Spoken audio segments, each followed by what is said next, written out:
There is one German car that will hit 200,000 miles without destroying your bank account and nobody talks about it. Not BMW, not Mercedes, not Audi. This is the one that keeps running while the others are busy draining your savings, and here is the part that will shock you. It is a Porsche. The brand where people assume every visit to the mechanic comes with a number that makes you sit down, but there is a specific model from a specific year range that proves every assumption wrong, runs longer than most Hondas and costs you less per year than a single unexpected repair on any other luxury car. A six-figure sports car when new that you can own today for less than what most people spend fixing their so-called reliable cars. By the end of this you will know exactly which year to buy, which engine to trust, what the real maintenance costs are and why this might be the smartest move you make. Let me show you why this one destroys every assumption about German cars.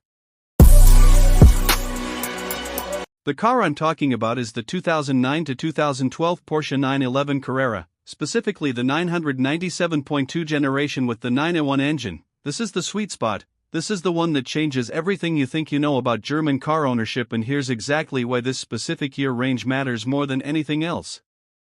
Porsche introduced the 901 direct injection engine in 2009 and it fixed every single problem that made earlier 911s a gamble. The biggest killer of older Porsches was something called the IMS bearing, a part that could fail without warning and destroy your entire engine for $15,000, gone completely in the 997.2. Then there's bore scoring, where the cylinder walls get scratched and ruin the motor. That was a nightmare on the 997.1 from 2005 to 2008, also completely eliminated on this generation. This is also the last naturally aspirated flat-six engine before Porsche went turbo on everything, which means simpler mechanics, fewer parts to fail, and that raw driving experience people actually want.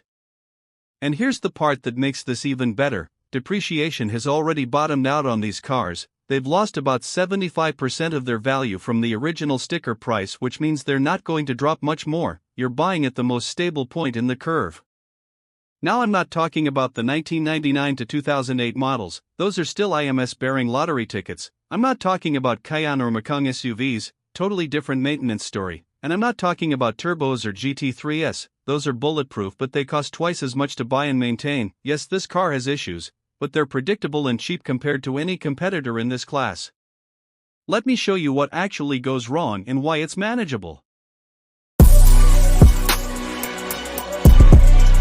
Now let's talk about what actually goes wrong with this car, because if I just sat here and told you it's perfect you'd know I'm lying. There are 5 common issues on the 997.2 and here's why every single one of them is manageable. Issue number 1 is carbon buildup on the intake valves, and this happens because of direct injection. The fuel sprays directly into the cylinder instead of washing over the intake valves, so carbon deposits build up over time. The fix is called walnut blasting, where they blast crushed walnut shells through the intake to clean everything out. Costs about $500 every 60,000 miles. This isn't a failure, this is just maintenance, and here's the thing: BMWs from the same era have the exact same issue, but they also have turbos, which makes it worse and more expensive to fix. Issue number 2 is the air oil separator, or AOS, and this usually fails somewhere between 60 and 80,000 miles. You'll know it's going bad when you see white smoke at startup or the car starts consuming oil. The replacement costs $700 to $900 at an independent shop, but here's the smart move: replace it proactively at 60,000 miles and you'll never have to worry about it failing at the worst possible time.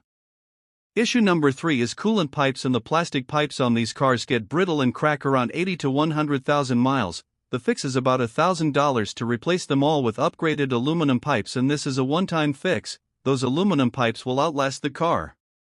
Issue number 4 is the rear main seal leak, and this is super common but also not a big deal. You'll see a small oil drip on your garage floor, maybe a few spots here and there. If it's just seeping, ignore it, because fixing it requires pulling the entire engine out, and that's over $2,000 in labor alone. It's not worth it unless oil is pouring out. Issue number 5 is PDK transmission fluid. If you have the automatic and Porsche says this fluid is lifetime, that's the same lie we've talked about on this channel before. Lifetime means the length of the warranty and nothing more. Change the fluid every 40,000 miles for about $400 and that transmission will last you well past 200,000 miles without a single problem. Now here's what's not on this list, and this is the important part: no timing chain failures like you see on Audis, no fuel pump deaths like BMWs, no transmission valve bodies like Mercedes, and no turbo failures because this engine is naturally aspirated. The annual maintenance cost if you do everything right is about $1,500 to $2,000 per year. Compare that to a BMW M3 from the same era which runs $3,000 to $4,000 per year, or compare it to a new car payment which is $6,000 to $8,000 per year. Okay, the issues are minor, but how do you buy one of these without getting burned? Finding the right 997.2 is not difficult, but skipping one step can turn a great purchase into an expensive lesson, so let us make sure that does not happen to you. The single most important thing you will do before buying is a pre-purchase inspection, and the first thing on that inspection is a borescope test for bore scoring. A shop runs a small camera through the spark plug holes to look at the cylinder walls, and this costs around $250. If they find scratches on those walls, you walk away immediately because the repair starts at $15,000, no negotiation, no second opinion, just walk away.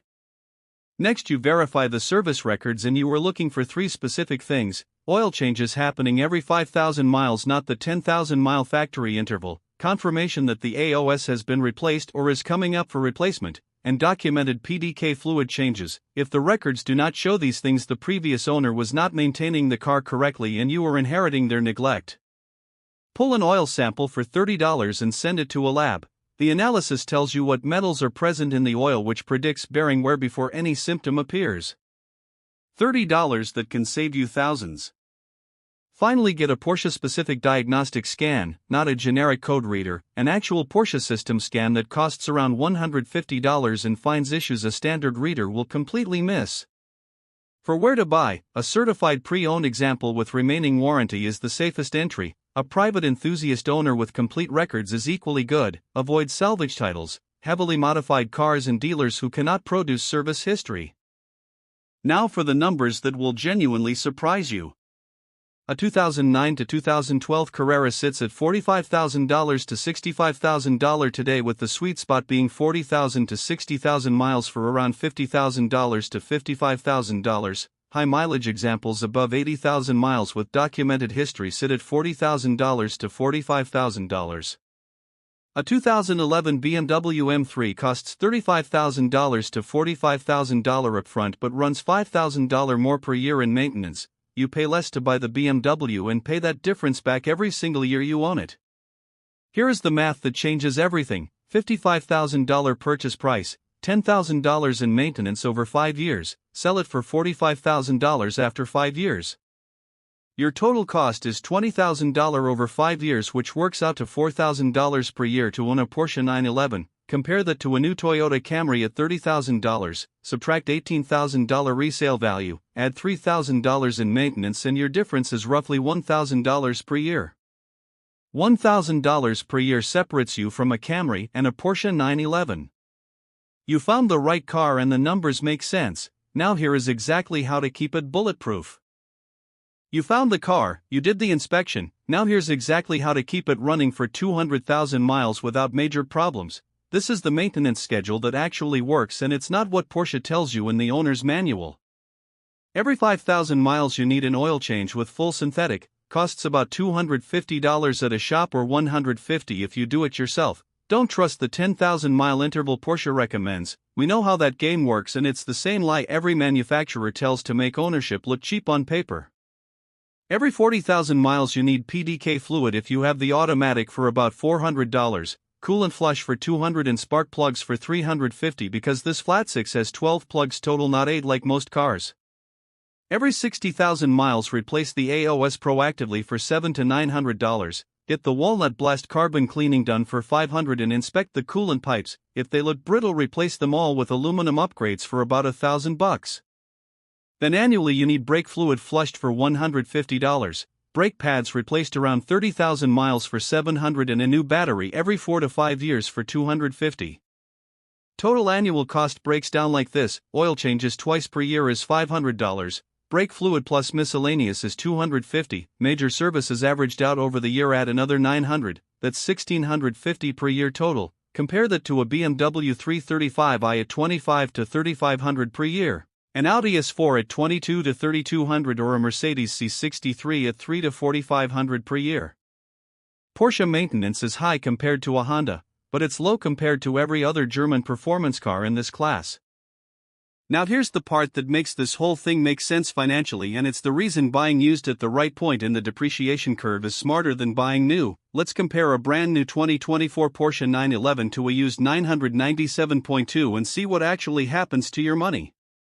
A new 911 costs about $120,000 and it's going to lose $60,000 in the first 5 years. That's 50% depreciation just gone. The used 997.2 you're buying for $55,000 has already lost 75% of its original value, which means the heavy depreciation already happened to someone else. Over the next 5 years it'll lose maybe $10,000 to $15,000 at most because the curve has flattened out completely. Here's the real ownership cost: you buy for $55,000, maintain it properly for $10,000 over 5 years, then sell it for $45,000, your net cost is $20,000 total or $4,000 per year. Now compare that to financing a new 911 at $2,320 per month plus $40,000 in depreciation, that's $186,000 over 5 years. You're saving $166,000. You could literally buy 8 used 997.2 Carreras for the cost of owning one new 911 for 5 years. Sounds too good to be true? Let me address the concerns. So is this car right for you? Let me make this simple because the answer depends on what kind of owner you are. This car is perfect for you if you want a true sports car without constant repairs, if you're willing to follow a maintenance schedule religiously, if you can budget $2,000 per year for planned maintenance, if you plan to keep it 5 years or longer, and if you have access to an independent Porsche specialist in your area. This is not for you if you skip oil changes and ignore service intervals, if you need the newest tech like Apple CarPlay and touchscreens, if you want to flip the car in 2 years, or if you're the type to ignore warning lights until something breaks. Here's the truth about German performance cars from this era: every single one has a fatal flaw. BMWs have rod bearing failures and water pump issues, Mercedes has air suspension problems and electrical gremlins, Audis have timing chain failures and carbon buildup on the supercharged models. The 997.2 Carrera has minor issues that are 100% predictable and completely manageable if you're not lazy about it. What kills these cars isn't mechanical failure, it's owner neglect. The cost per mile for 100,000 miles of ownership is $20,000 total, that's 20 cents per mile. A Camry costs 15 cents per mile, a new car costs 60 cents per mile, you're paying 5 cents more per mile than a Camry to drive a Porsche 911, you tell me if that's worth it.